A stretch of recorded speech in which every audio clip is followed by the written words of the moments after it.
ওই যে আপনাদের একটা হুজুর বলছে সুদের টাকা একেবারে হালাল, ব্যাংকের টাকা। দিনে ভাই আপনারা শোনেননি বক্তব্য? শুনেছেন না? হুজুরকে এইভাবে একটা চিট ধরিয়ে দেওয়া আছে, কাগজ ধরিয়ে দেওয়া আছে। ওই কাগজে লেখা আছে ব্যাংকে যে মাসিক টাকাগুলো ইন্টারেস্ট বাড়ে, এই টাকাগুলো কি হালাল? হুজুর নির্দ্বিধায় বলছে একেবারে হালাল। বলেন এখন কি হবে? সুদের টাকা হারাম, ব্যাংকের সুদের টাকাও হারাম, বন্ধন নেওয়াও হারাম, বন্ধন দেওয়াও হারাম।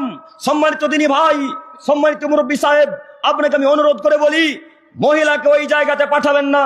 বন্ধ নিয়ে পাপ করেছেন আপনি, বুঝতে পারেননি, আজকে ভিক্ষা চান আল্লাহর কাছে। বন্ধ নিয়ে পাপ করেছেন আপনি, বুঝতে পারেননি, আজকে আল্লাহর কাছে ভিক্ষা চান। আল্লাহকে বলেন, আল্লাহ তুমি বড় দয়াবান, তুমি বড় ক্ষমাবান, তুমি বড় রহমান। আল্লাহ জিন্দেগি তার বন্ধন নিব না, জিন্দেগি তার বন্ধন নিব না। আল্লাহ তুমি আমাকে ক্ষমা করো।